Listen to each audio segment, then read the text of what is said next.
ብዙ ጊዜ አብዛኞቻችን የእንጀራ እናት ክፉ ናት ብለን ነው የምናምነው። ይሄ ፊልም ግን የእንጀራ እናት ምን ያህል ልጆቿን እንደምትወድ ያሳየናል። ሰላም፣ እንዴት ናችሁ? ዛሬም ሁልጊዜም እንደማደርገው አንድ አሪፍ ያልኩትን ፊልም ይዤላችሁ መጥቻለሁ። ፊልሙ በ2017 ላይ እይታ የቀረበ ማም የተሰኘ ፊልም ነው። ይህንን ዩቲዩብ ቻናል ሰብስክራይብ ካላደረጋችሁ ብዙ ነገር እያመለጣችሁ ነው።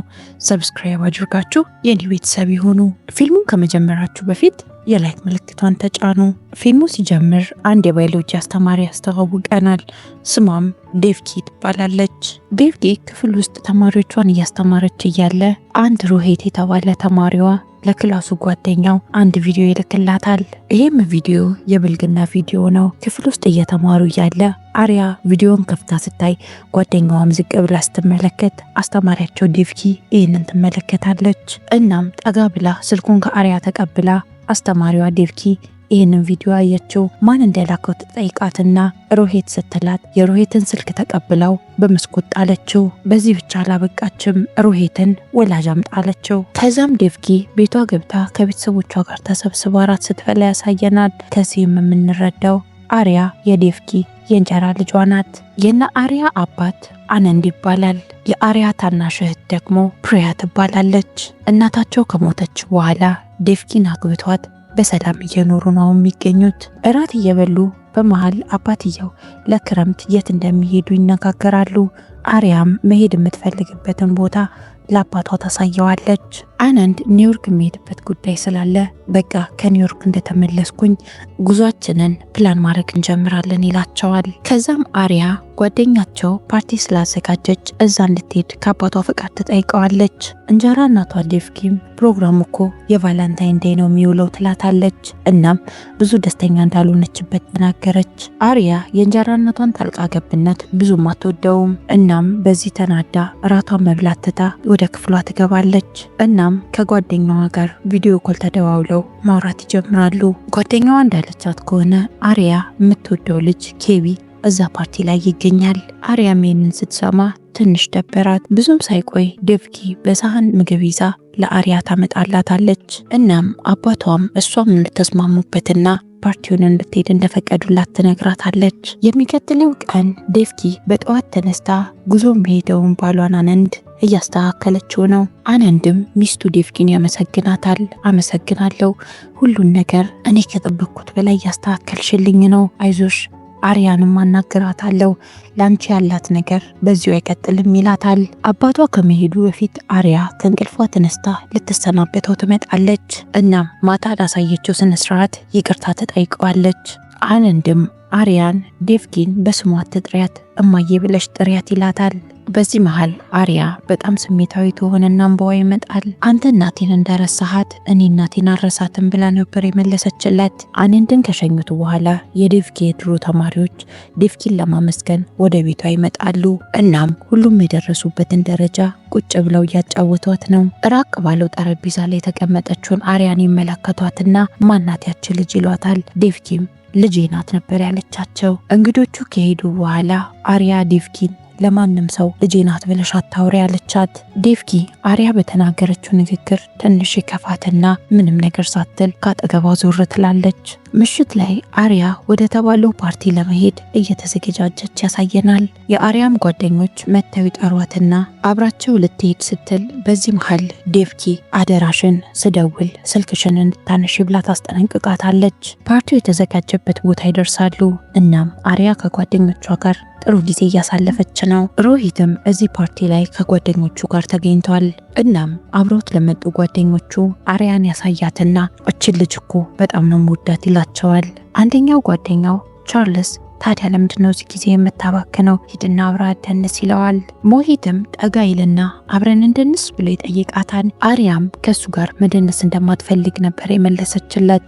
ሞሂትም በጣም ይናደድና ጓደኛው ቻርልስ ጋር ተመልሶ አይገርምህም እምቢ ያለችኝ ይለዋል። ቻርልስም የሆነ መድኃኒት መጠጥ ውስጥ ይከትና ተመልከተኝ እኔ ምን እንደማደርግ ይለዋል። ከዛም ቻርልስ ሄዶ አሪያን ትንሽ ካናገራት በኋላ መጠጡን ይሰጣታል እንድትጠጣው። አሪያ ይቅርታ መጠጥ አልጠጣም ስትል ጓደኛዋ ተቀብለው መጠጡን ትጨልጠዋለች።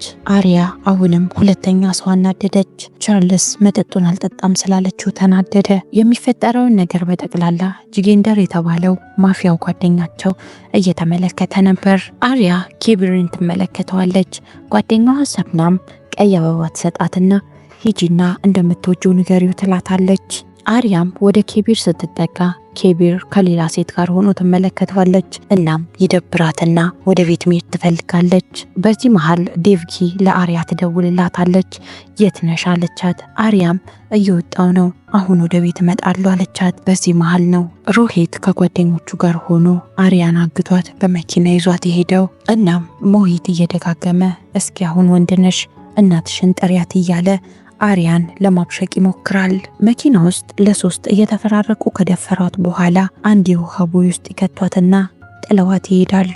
ዴቭጊ አሁንም እየደጋገመች ለአሪያ እየደወለች ነው፣ ግን የአሪያ ስልክ አይነሳም። በኋላም ወደ ፓርቲው ትሄድና አሪያን ትፈልጋታለች። ጓደኞቿንም ስትጠይቃቸው አላየናትም ብለው ነበር የመለሱት። በኋላም አማራጭ ያጣችው ዴቭጊ ቀጥታ ወደ ፖሊስ ጣቢያ ትሄድና ታመለክታለች። ፖሊሶቹም የዴቭጊን ሀሳብ ሊቀበሏት አልፈለጉም። አየ ልጅ ነገር ቲኔጅ አይደለች ጠፍታ ይሆናል ይሏታል።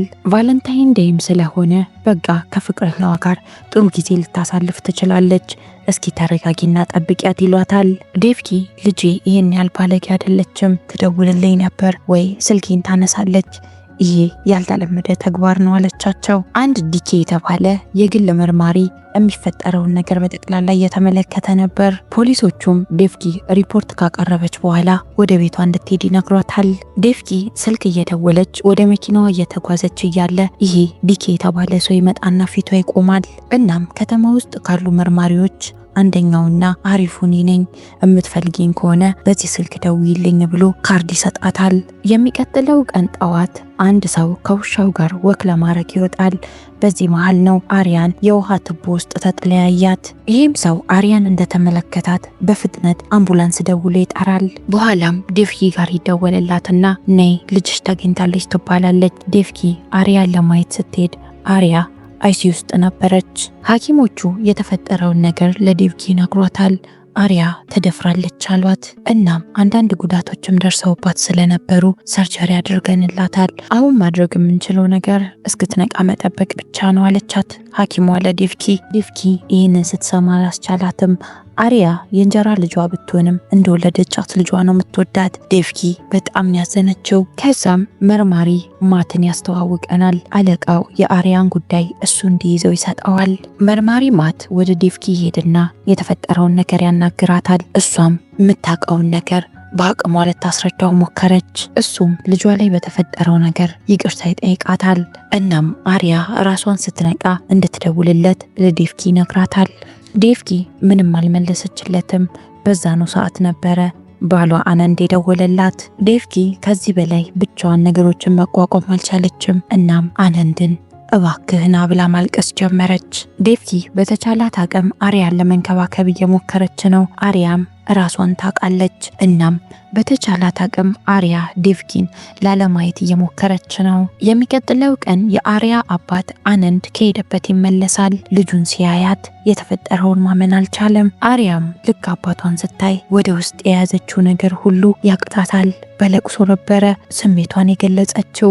አሪያን ካባበላት በኋላ አነንድ ሚስቱ ዴቭጊን የነገረችሽ ነገር አለ ይላታል። እሷም ምንም ነገር የለም ነበር ያለችው። ከዛም አሪያ የደፈሩኝ ሰዎች እስኪ አሁን እናትሽን ጥሪ ብለው እያላገጡብኝ ነበር ብላ ለአባቷ ትነግረዋለች። ይህንን ነገር ዴቭጊም ሰምተው ነበር። ዴቭጊ ይህንን ንግግር ስትሰማ አሪያን ማን እንደደፈራት ወዲያውን ያወቀችው። እናም አሪያን የደፈሯት ሶስቱም ወንዶች ወዲያው ለእስር ይቀርባሉ። የተፈጠረው ነገርም በዜና ይነገራል። ዲኬም መረጃውን ይሰማል። ቤት ውስጥ ከሚስቱና ከልጁ ጋር ቁጭ እንዳለ ክስ ይከፈትና ፍርድ ቤት እነዚህ 3 ወንዶች ይቆማሉ። ግን የደፋሪዎቹ ወላጆች ማፊያና ሀብታም ከመሆናቸው የተነሳ ነገሮችን አጭበርብረው ፍትህ እንዲዛባ ያደርጋሉ። የአሪያ አባት ደፋሪዎቹ ነጻ ሲለቀቁ ስሜቱን መቆጣጠር አልቻለም። እናም ብድግ ብሎ ያገኘውን ሰው በቦክስ ይመታል። በዚህም ተግባሩ አነንድ ለተወሰነ ጊዜ እስር ቤት እንዲገባ ይፈረድበታል። ዴቭኪ ፖሊስ ጣቢያ መታ ባሏን አስፈትታ ስትሄድ ዋና መርማሪው ማት ይቅርታ ምንም ነገር ማድረግ አልቻልኩም ይላታል። ወደ ቤት ሲመለሱ አሪያ በሩን ላይ ዘግታ አልከፍትም ትላቸዋለች። በኋላም የአሪያ አባት አነንድ በሩን ሰብሮ ወደ ውስጥ ይገባል። አሪያ ዴቭኪን ባየች ቁጥር መጮህ ትጀምራለች። ዴቭኪም ደንግጣ ግራ በመጋባት ስሜት ክፍሏን ለቃ ትወጣለች። ዴቭኪ በጣም ይከፋታል። እንዳታለቅሰው አይኗ በእንባ ሞልቶ በረንዳ ላይ ትቆማለች። ዴቭኪ ሌሊቱ ሙሉ ስታስብ ከቆየች በኋላ ቦርሳዋ ውስጥ የዛ መርማሪ ካርድ ታገኘዋለች። በአድራሻው መሰረት ወደ ዲኬ ቢሮ ትሄድና ልትወጣ ስትል በካሜራ ስላያት ጠጋ ብሎ ለምንድን ነው የምትሄጂው ብሎ ይጠይቃታል። እናም ከተወሰኑ ቀናቶች በኋላ አንድ ቦታ ይገናኙና ዲኬ ስለ ደፋሪዎቹ እያንዳንዷን ማስረጃ ይሰጣታል። ከቤቱ የሚወጡበት የሚገቡበት ሰዓት እንኳን አልቀረው። ዲኬም ላንቺ ያረኩት ነገር ትክክል ይሁን አይሁን እንኳን ግራ ገብቶኛል ሲላት እሷም ልጄ እየተሰቃየች መኖር የለባትም እኔ እናቷ እበቀልላታለሁ ትለዋለች። ዴቭኪም መጀመሪያ የሄደችው የድሮ ተማሪዎቿ ጋር ነው። እናም አንድ ሰው እንዲያማልሉላት ጠየቀቻቸው። ይህም ሰው መኪናውን እየነዳ የነበረው ሰው ነው። እነሱም እሷ እንደፈለገችው ሰውየውን አግተው ያመጡላታል። ከ3 ቀን በኋላ ይህም ሹፌር ራሱን ቤቱ በር ላይ ያገኘዋል። እናም ወደ ቤቱ እንደገባ 3 ቀን ሙሉ ስጠፋ እንዴት አትፈልጊኝም ብሎ ሚስቱን ትንሽ ይመታታል። ከዚያም ወደ መታጠቢያ ቤት ይገባል። ሱሪውን ሲያወልቅ ሽንት መሽኛው በቦታው የለም። በዚህ በጣም ይደነግጣል። በድንጋጤ ሲደናበር የቧንቧ ብረት ይመታውና እዛው ወድቆ ይሞታል። ማት የዚህ ሹፌር መሞት በቀል ነው ብሎ አስቦ ነበረ። ግን የአድናን ቤተሰብ በጣም የዋህና ምስኪን ስለሆኑ አያደርጉትም የሚለው ነገር በጣም ጆሮ ላይ የጮኸበት ነው። ወጣም ወረደም ቤተሰቡ ላይ ትኩረት ለማድረግ ይወስናል። መርማሪው ማት ወደ አነ እንዲሄድና የሹፌሩ ሞት ይነግረዋል። እናም ሽንት መሽኛውም እንደተቆረጠ ያስረዳዋል። አነንድ የሚያውቀው ነገር እንደሌለን የነገረው ግን እኔ አርጌው ቢሆን ኖሮ ደስታዬ ወደር የለውም ይለዋል። ዴቭኪ አሁንም ዲኬን ታገኘዋለች። አሁንም ሌላ መረጃ ይሰጣታል። ሌላኛው ደፋሪ ቻርልስ ዴቭኪ መርማሪው የሰጣትን መረጃ በላፕቶፖ ከፍታ እየተመለከተች ነው። በዚህ መሃል አፕል እየበላች ነበረ። በኋላም አንድ ሀሳብ ይመጣላትና የአፕሉ ፍሬ ላይ ማፍጠጥ ጀመረች። ምሽት ላይ ለቤት ውስጥ አንዳንድ ዕቃ መግዛት አለብኝ ትልና ወደ ሱፐርማርኬት የሚሄድ መስላ ከቤት ትወጣለች። ማቲው ቤተሰቡን እንዲከታተል አንድ ፖሊስ እና አነንድ በር ላይ መድቦ ነበረ። ግን ስልክ እያወራ ፈዞ ዴቭኪ ከቤት ስትወጣ አላያትም ነበር። ዴቭኪ የቻርልስ ቤት ደርሳለች። እናም በሩን ቁልፍ ጠፍቶብኝ ነው ብላ የቁልፍ ባለሙያ አስጠርታ ከፍታ ትገባለች። ቤት ውስጥ እንደገባች መጀመሪያ ያደረገችው የጥበቃ ካሜራውን ማጥፋት ነበረ። ከዛም የቻርልስ ፕሮቲን ፓውደር ውስጥ የአፕል ፍሬ መርዛማነት ስላለው እሱን ፈጭታ ያዘጋጀችውን ዱቄት ትጨምርበታለች። የሚቀጥለው ቀን ቻርልስ ስፖርት ከሰራ በኋላ ይህንን ፕሮቲን ሼክ ይጠጣል። እናም ቻርልስ አይኑ ያየ ሰውነቱ ፓራላይዝ እየሆነ ይመጣል። የቻርልስም ጓደኛ እንደ አጋጣሚ ቤቱ ይገኝና ወዲያውኑ ወደ ሆስፒታል ይዞት ይሄዳል። ሞሂት ሽንት ቤት ውስጥ ቁጭ ብሎ ሲጋራ እያጨሰ ነበረ። በዚህ መሃል ነው ስልክ ተደውሎለት ቻርልስ ፓራላይዝ ሆኖ ሆስፒታል እንደገባ የተነገረው። ሞሂት ወደ ሆስፒታል ሲሄድ ፖሊሱ ማቲው ቦታው ላይ ነበር ያለው። ፖሊሶችም አፕል ፍሬ ውስጥ በሚገኝ መርዛማ ነገር ነው ይህ ልጅ እንደዚህ ሊሆን ይቻለው ተብሎ በሐኪም ይነገራቸዋል። ሐኪሙ ለፖሊሱ የሚናገረውን ነገር በጠቅላላ ዴቭኪ እየሰማች ነበረ። ከዚያም ዴቭኪ ወደ ሮሄት ቤት ለመግባት ስትል በር ላይ ያለው ሰው ያስቆማታል። እሷም ጥበቃውን አጭበርብራ ወደ ሮሄት ቤት ገባች። እናም የምታደርገውን ነገር አድርጋ ካስተካከለች በኋላ የእሳት አላርሙን አስነስታ ቤቱን ጥላ ወጣች። መርማሪ ማትም ነገሮችን ለማጣራት ወደ ሮሄት ቤት አብሮ መጥቶ ነበረ። እናም መርማሪው ማት ፖሊሶቹን ገብታችሁ ቤቱን በደንብ ፈትሹ፣ እሱ ይሆናል ጓደኛውን እንደዚህ ያደረገው ይላል። ሮሄትም ደረቱን ነፍቶ ምንም አታገኙም እያለ ነበረ። መርማሪው ማት ከሽንት ቤት ውስጥ አደንዛዥ ዕፅ ያገኛል። ሌላኛው ፖሊስ ደግሞ ቆሻሻ መጣያ ውስጥ በርከት ያሉ አፕሎች ያገኛል። ይህም ብቻ አይደለም፣ ላፕቶፑ ላይ ሰርች ያደረገውን ከአፕል ፍሬ እንዴት መርዝ መስራት እንዳለበት ጉግል ላይ ሰርች የተደረገ ነገር ነገር ያገኛሉ። ሮሂት ለፖሊሶቹ እሱ ምንም ነገር እንዳላደረገና እጁ እንደሌለበት ሊያስረዳቸው ይሞክራል፣ ግን አልተሳካለትም። ነገሮችን እንደዚህ ያቀነባበረችው ዴቭኪ ነበረች፣ ሮሂትን ጥፋተኛ ለማስመሰል። መርማሪው ማት ጠረጴዛ ላይ የዴቭኪ መነጽር ይመለከታል። የሚቀጥለው ቀን ዴቭኪ ቻርልስን ለመጠየቅ ትሄዳለች። ልጄ እየተሰቃየች እንዳለችው አንተም ተሰቃይታ ነው የምትሞተው አለችው። አሪያ ስልኳ ላይ ዜና ትመለከታለች። ሮሂትና ቻርልስ ላይ የተፈጠረውን ነገር ስትመለከት ወደ መስኮቷ ጠጋ ብላ ወደ ውጭ ተመለከተች። እናም ለአባቷ በጣም አምሮብሃል ብላ ቴክስት ላከችለት። እናም የክረምት ጉዟቸውንም መሄድ እንደምትፈልግ ነገረችው። አባትየው ልጁ እንደዚህ በማረጓ በጣም ነው የተደሰተው። ዴቭኪ ወደምታስተምርበት ትምህርት ቤት ለመግባት መኪናዋን አቁማ መንገዷን ስትጀምር ማት የተባለው ፖሊስ ቆሞ ትመለከተዋለች። እናም አንድ ዶክመንት እንድትፈርሚልኝ ፈልጌን የመጣሁት ይላታል። ዴቭኪም መነጽሯን ቦርሳ ውስጥ እየፈለገች እያለ ፖሊሱ መነጽሯን ከኪሷ ውስጥ አውጥቶ ይሰጣታል። እናም አንድ ጥያቄ ጠየቃት። አሁንም መነጽርሽን እየፈለግሽ ነው አላት። ዴቭኪም ቦርሳዋ ውስጥ የነበረው መነጽር አውጥታ አደረገችና ሲገርም ይህን አይነት መነጽር ኬታ መጣህ ትለዋለች። በዚህ መሃል መርማሪው ማት ሰዎች የኔን ስራ ሲሰሩልኝ በጣም ነው የሚያናደኝ ይላታል። ምሽት ላይ አናንድ በደስታ ተመስገን ህይወታችን ወደ ቦታው እየተመለሰ ነው ይላል። ዴቭኪ ያደረገቻቸውን ነገሮች ለባሏ ልትናዘዝለት ሞከረች። ባሏ ግን ወሬዋን ገና ሳትጀምር ያስቆማታል። አሁንም ድጋሚ ዴቭኪ ዲኬን ታገኘዋለች። እናም ዲኬ ስለ ሶስተኛው ሰው ስለ ጀገንደር ምንም የሚያውቀው ነገር እንደሌለ ይነግራታል። አንቺ ብቻ በሰላም ከሄድሽበት መንገድ ተመለሺ፣ እኔ መረጃዎች አሰባስቤ እጠብቅሻለሁ አላት። ይህም ብቻ አይደለም፣ ፖሊሶች የምታረጊያቸውን ነገሮች መጠራጠር እየጀመሩ ስለሆነ ራቅ ማለትሽ ጥሩ ነው ይላታል። ማቲው እነሱ የተገናኙበት ቦታ ተደብቆ ስለነበረ የተባባሉትን እንዳለ ሰምቷል።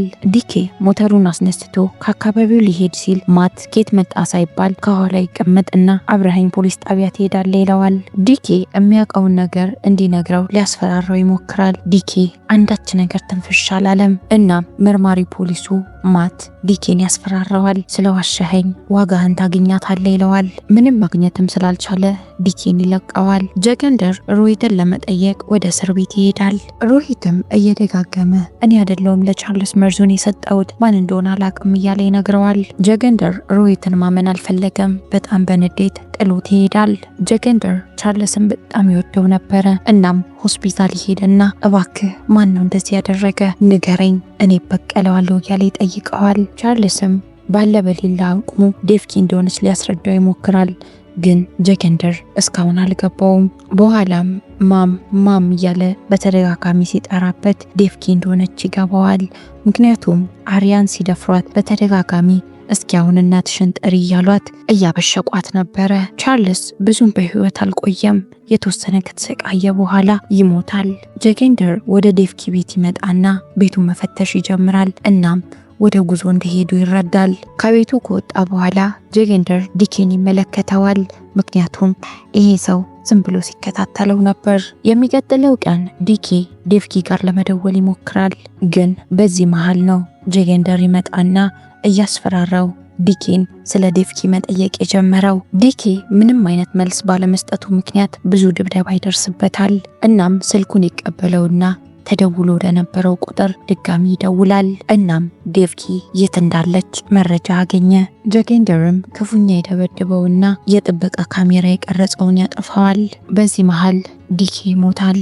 መርማሪ ማት ዲኬ የሞተበት ቦታ ይደርስና ምርመራ ማካሄድ ይጀምራል። መጨረሻ ላይም ካሜራዎቹ እንዳለ እንደጠፉ ሲያውቅ የዲኬ መነጽር ካሜራ እንዳላት ይረዳል። እናም ማት ሁሉንም ነገር ይረዳል። ጀገንደር እንዴት አድርጎ ዲኬን እንደገደለውና እንዴት አድርጎ ዴቭኪን ሲረዳት እንደቆየ። አነንድ ከቤተሰቡ ጋር ጥሩ ጊዜ እያሳለፈ ነው። በዚህ መሃል ማብራቱ ይጠፋል። አነንድም ለምን ማብራቱ እንደጠፋ ወደ ቆጣሪው ሄዶ ማየት ይጀምራል። በዚህ መሃል ነው ጀገንደር ከኋላው መጥቶ ያጠቃው። በኋላም አሪያ ፊት መጥቶ ይቆማል።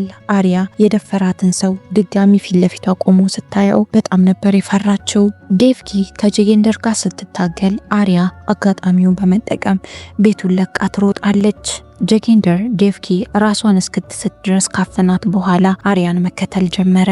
ዴቭኪ ግን አሁንም ተከትለው ትሄዳለች።